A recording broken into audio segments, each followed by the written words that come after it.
I'm Cindy. And I'm Wesley, and this is my persuasive speech. Did you know that there is only one university in the world that is specifically created for the accommodation of deaf and hard of hearing students? That university is Gallaudet University, and it is located in Washington, D.C., just up the road. All the programs at Gallaudet are taught in sign, and that is why my goal today is to show you why you should be the next person to study sign language.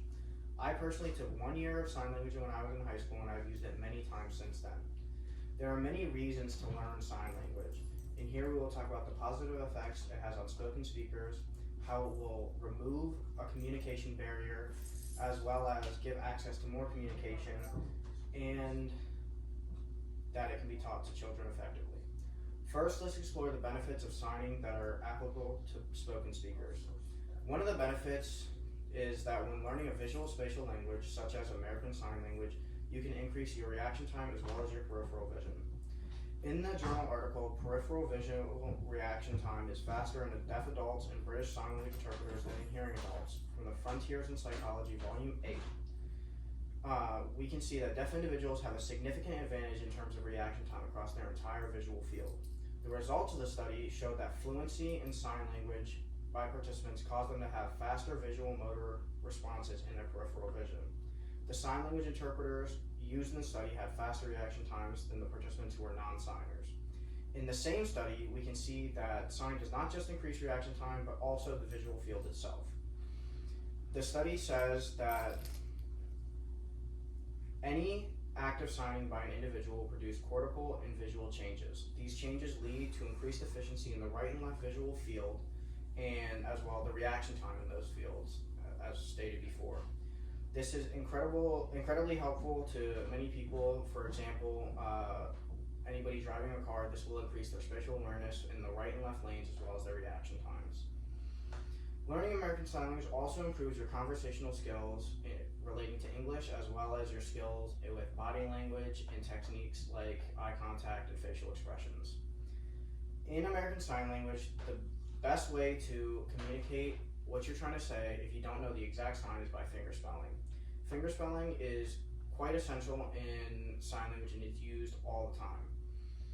In the article Chaining and Other Links, Making Connections Between American Sign Language and English in Two Types of School Settings, found in the Anthropology Review, Volume 15, the Rochester method, or the use of just fingerspelling, allows for students to connect English and sign more accurately due to some signs not being perfect translations. This allows for improvement in spelling, as well as reading and writing in deaf and hearing students. And since sign language relies solely on visual spatial components, techniques such as eye contact, body language, and facial expression are mandatory for proper communication. When I took American Sign Language for 1 year in high school, my professor emphasized facial expressions are everything. If you don't reflect what you're trying to sign with your face and your body, then the person who is trying to understand the message will not be able to do that properly. For example, if I was to sign that I was having a good time at an event, if my face was blank during the sign, the person I'm talking to would obviously think that I'm not actually having a good time.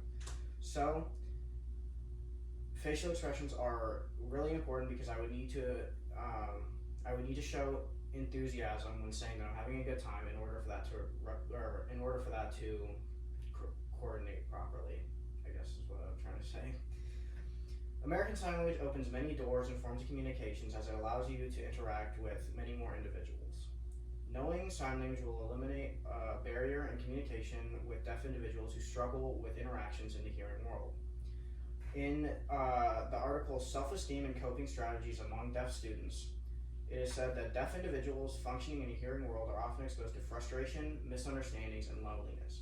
As well, 90% of the deaf population are unable to use their voice in an effective manner. Even when using lip reading or any form of oral communication on their part, interactions between deaf and hearing individuals is heavily limited and affects the deaf person in their daily life. Learning American Sign Language helps to combat the frustrations that are encountered. And for example, I myself at my job have had to interact with many deaf individuals, and because I knew how to fingerspell, I was able to communicate and interact with them and decrease the amount of time that they had to spend trying to convey the message that nobody else could understand. As well, according to the U.S. National Library of Medicine and Journal of Deaf Studies and Deaf Education, in the United States alone, there are nearly 10 million hard of hearing individuals and nearly 1 million that are functionally deaf. That is a lot of people, and the interactions between signers and non-signers are happening all the time. And knowing American Sign Language helps to remove the barrier, giving more accessible communication to such a large portion of people, as well as giving them opportunities for more inclusion in spaces where they're usually excluded due to auditory conversations. As well, knowing American Sign Language increases your ability to communicate with babies as well as animals. In the article, The Benefits of Learning Sign Language by the Hear Me Out Association, babies as early as 6 months can start to grasp basic signs for things like milk or food. These signs are very basic and simple concepts that they can understand that they cannot communicate to you orally. As well, although not American Sign Language, but visual spatial language, such as signs, can help a person to train or communicate with their pets. For example, a dog. Dogs can easily be taught how to associate a behavior with a sign in order for them to have communication between them and their owner, as well as building a bond. The last reason, but certainly not the least important, is that sign language can be taught to the youth. Children have an advantage when it comes to learning multiple languages because the language center of their brain is still developing, allowing them to have increased efficiency in language learning. And since American Sign Language is not an exact translation of English, it is actually a fully foreign language, even though it's from America. And specifically, American Sign Language, these signs form morphological systems, and morphological systems are the way that we classify language and how it is structured. In the journal article, Constraints on Learning and Their Role in Language Acquisition, Studies of Acquisition of American Sign Language by Alyssa Newport, we can see that children organized verbs and language components into morphological systems, also known as morphological analysis. And this skill is actually a skill that only children have, which allows them to learn a language and how it is structured, even when not being taught specifically how to structure their speech. Not only do children have an advanced ability to learn the language, but English and sign language can be taught at the same time. In the previous article, Chaining and Other Links, Making Connections Between American Sign Language and English in Two Types of School Settings, a technique of teaching called chaining, in which a series of associations between fingerspelled words and written words are used to teach them at the same time. An example of chaining would be if I had a word on a blackboard, such as the word milk, and then I would fingerspell milk, and then point to the word, and then fingerspell it again. That way, you can see how the sign is fingerspelled and how it is spelled on the board. The technique of chaining is the most effective way of teaching both languages at the same time, and yeah, that's pretty much. I don't really know what else to say about that. But as well, teaching babies how to sign basic needs like milk, this is milk, and then fingerspelled like that. You could also use chaining in that way instead of using a whiteboard, but as showing the sign and then showing them the milk. So, in conclusion, I would like to reiterate that sign language doesn't just have benefits on deaf individuals, but to the hearing community as well.